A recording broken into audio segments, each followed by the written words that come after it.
Hello everyone.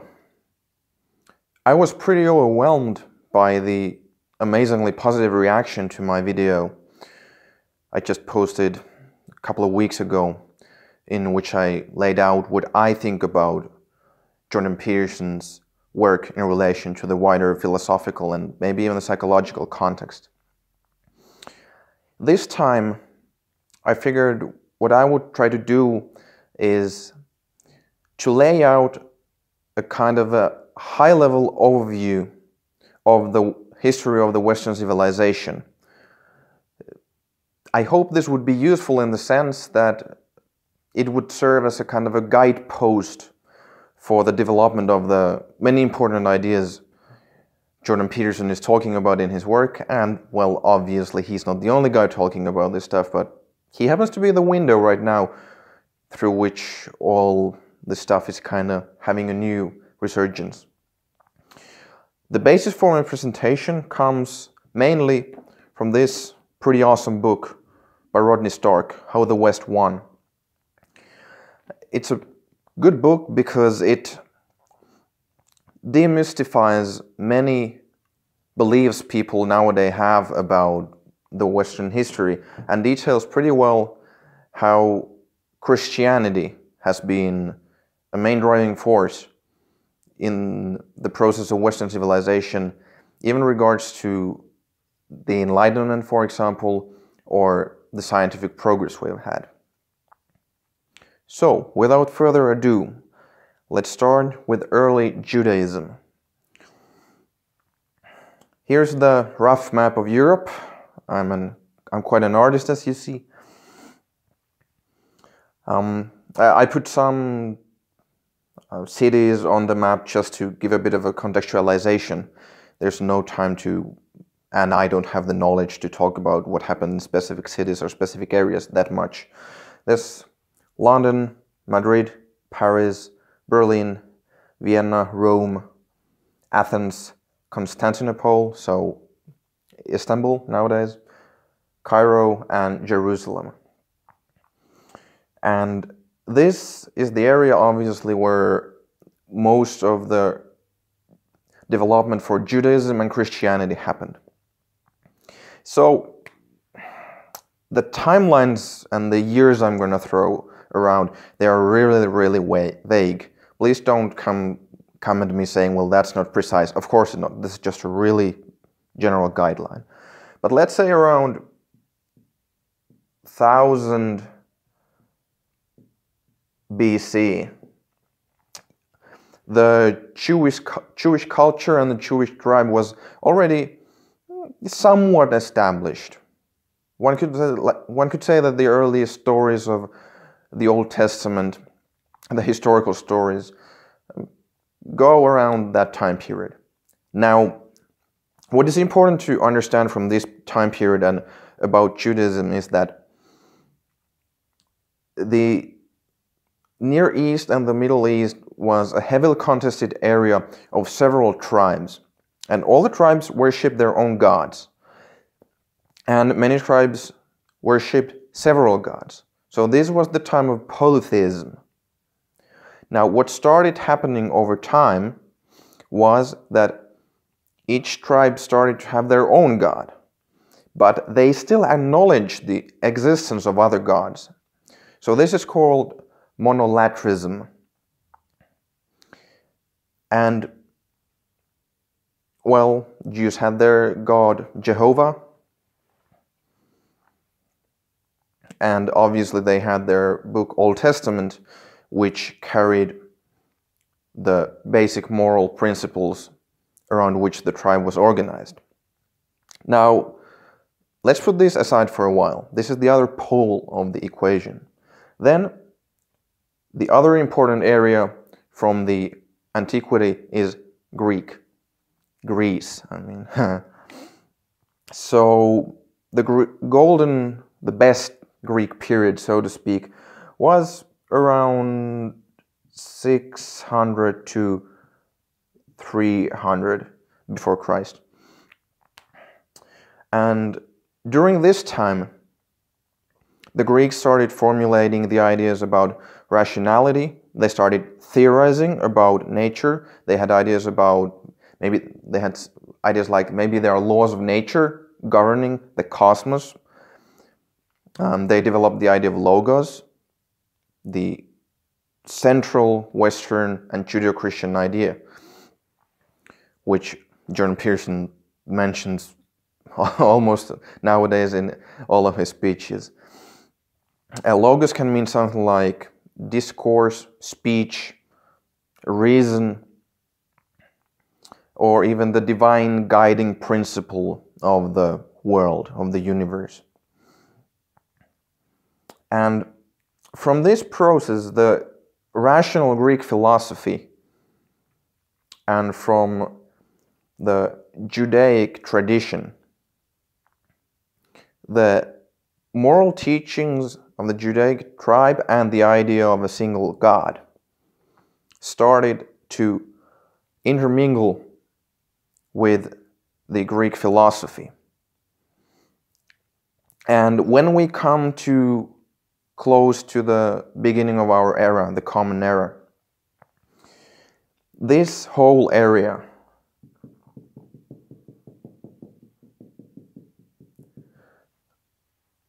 was influencing each other heavily.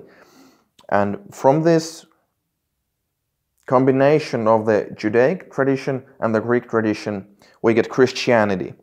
Obviously, year 0 or around that period is where it all starts. And well, Jerusalem is here, Israel is here.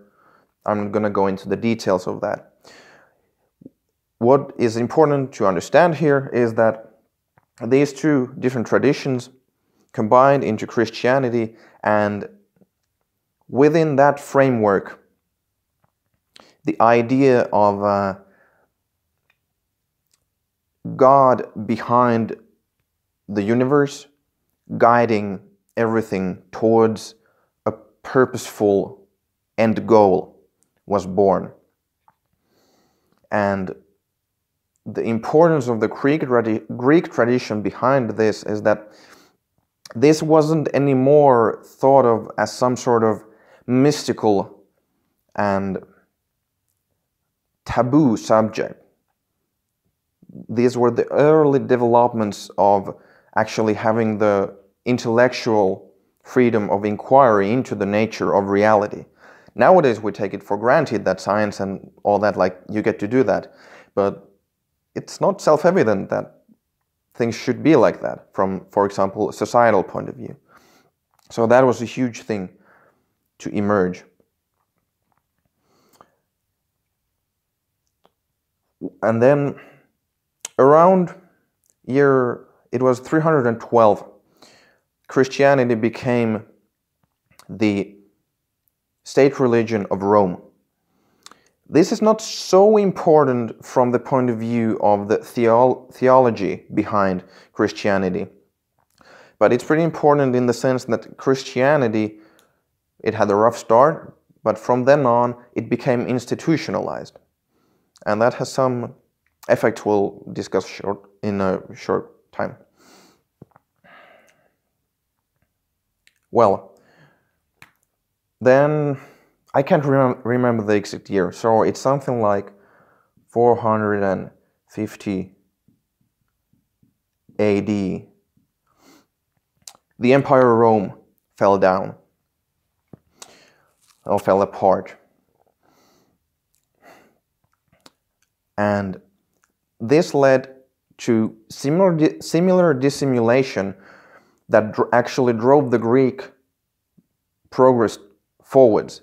Because throughout history, it has been the case that whenever a large empire is instantiated, what happens is that progress stops.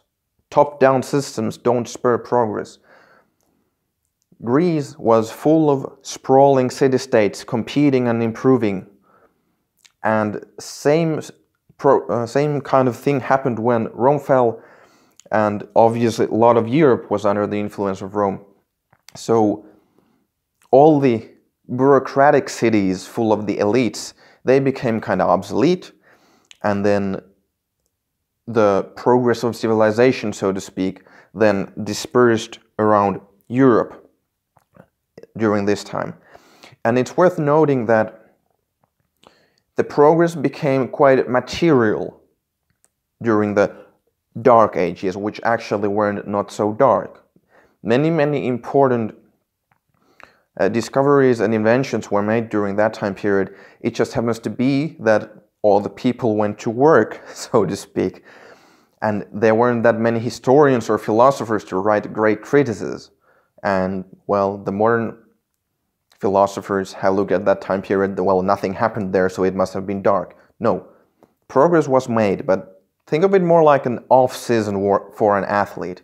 You do all boring, unsexy kind of preparatory work so that you'll be ready when the in-season comes.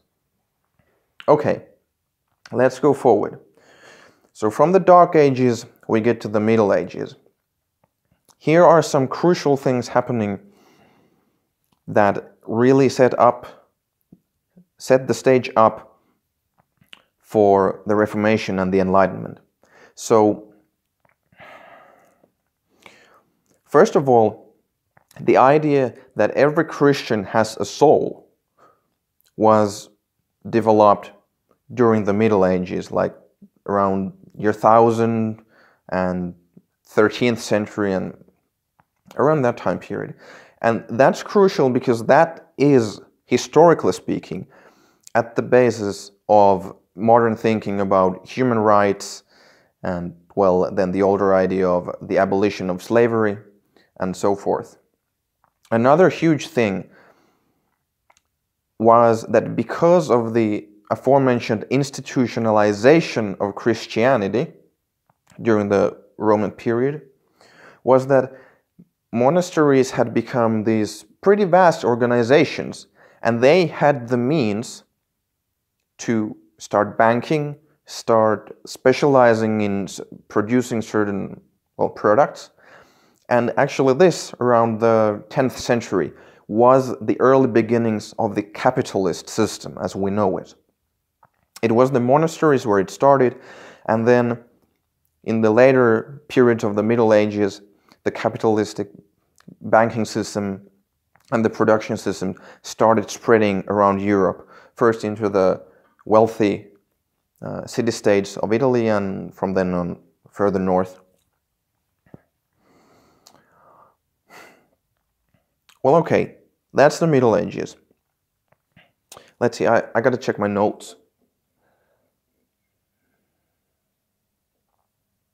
Oh, yeah, one thing about Middle Ages. That's when universities started developing.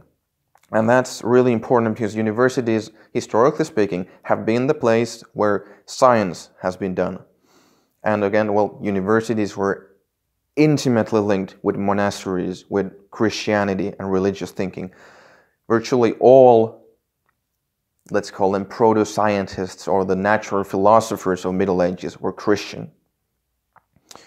So now we can go forward to the Reformation. So it was 1517 AD when Martin Luther published his theses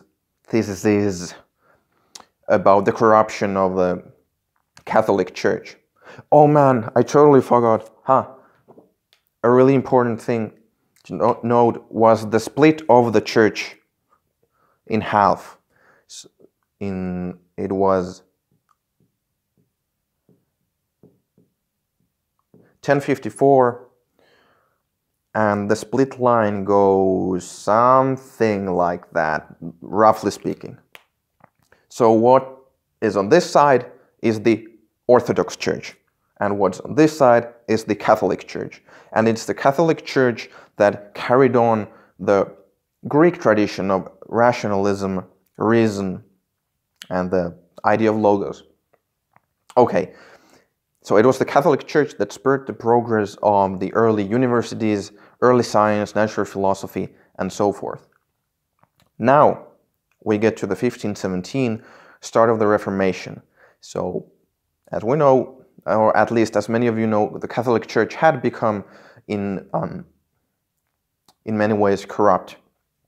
And well, there are other political reasons. Check out How the West Won if you want to know more about the more everyday or mundane reasons for the break. But anyways, the start of the Reformation and the Reformation itself is crucial because often it's said that the Reformation freed science from the grasp of oppressive religion. But this is not the case, because what I said before was that the Catholic Church actually carried on the scientific rational tradition, at least the early version of that, throughout the Middle Ages. What happened during the Reformation was that the Catholic Church then started a huge crackdown, a counter-reformation against the Protestant churches. And this crackdown made the atmosphere for science and inquiry and research more oppressive. So there's a difference between being freed from something and then being let grow somewhere else when your original growth somewhere on the other hand, is being pushed down. So, an important distinction to make. Hang on. Well, that was the small, large point, but single big point about the Reformation and the Counter-Reformation. So now we get to Enlightenment. And here we get to the idea that you hear often that, well, I'm a secular Enlightenment thinker. I think the Enlightenment values are important. And that seems pretty short-sighted if you think about it.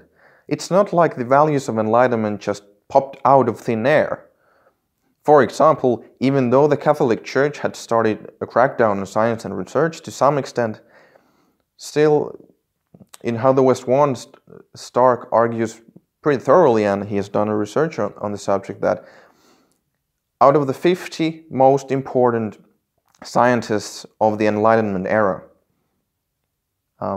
49 were Christian. Only one was atheist, and at least half of the scientists were devoutly Christian, based on their own writings. And what's further to point out, the division between the Protestants and the Catholic scientists was about half and half. So Catholic Church and the Protestant Church are inseparable from scientific progress, at least when it comes to the time of Enlightenment. And then if we talk about people like Hume, Rousseau, Voltaire, and Locke, who are all important figures, important writers of the Enlightenment, well, they were secular, atheistic, to a varying degree. But here's the thing, for example, they were not scientists. So science still was heavily based on the idea that there's a divine plan to uncover through rational and empirical inquiry. So it's important to note that this whole progress, starting from the early Judaic period, then combining with the Greek discoveries and Greek thinking, led to the development of Christianity, which is at the core of the Western civilization. And for example, during the Enlightenment and a bit after that, at the eve of Industrial Revolution, for example in England, the ideas of freedom and the right to own property rights, were starting to get the form that really spurred then the Industrial Revolution and therefore the whole Western conquest of the world forward. So this progress then, the Christian progress of the West, led to the development of the scientific method, of human rights, of the capitalist system that, well, undeniably is the most efficient economical system and makes the most amount of people wealthiest. Obviously, there are problems. This is not a video about that. All this then led, when the 19th and 20th centuries rolled out, led to the Nietzschean conundrum that, well, Peterson pretty nicely summarized in his latest appearance on the Rubin Report. So, the death of God happened, so as the scientific, objective, rational worldview rose up from the Christian presuppositions, then it turned its gaze on itself and started questioning the religious thinking behind it. The religion's presuppositions then don't stand a chance in the objective paradigm, objective rational paradigm. The Christian religious substructure was undermined, and this led to the sort of existential crisis of the West and the three outcomes that Peterson articulated from Nietzsche, were nihilism, totalitarianism, or the coming of the new overman who would come up with his own values and then, well, I guess set the world straight. And then we get to Carl Jung and other people who say, wait a minute, that's not right. There's actually something in the past we have not yet understood. These old stories, be it Christian stories, be it the Judaic stories, or even Greek thinking, there is still stuff we haven't articulated fully, and we don't yet know what kind of information is hidden in those old stories. So I hope that this video will help to clear some, or maybe point out to the idea that there is some pretty short-sighted thinking when it comes to the idea of secular values in relation to Christian or religious values. And I also hope that this map and some of the years mentioned gives a kind of an over-level view, so that when you learn more, and when I learn more, it's easier to have kind of benchmarks and put different, more detailed ideas into the right box. And then, obviously, this can be mistaken in some ways, so then you can make it clearer and more precise. And that's about it. Thanks for watching.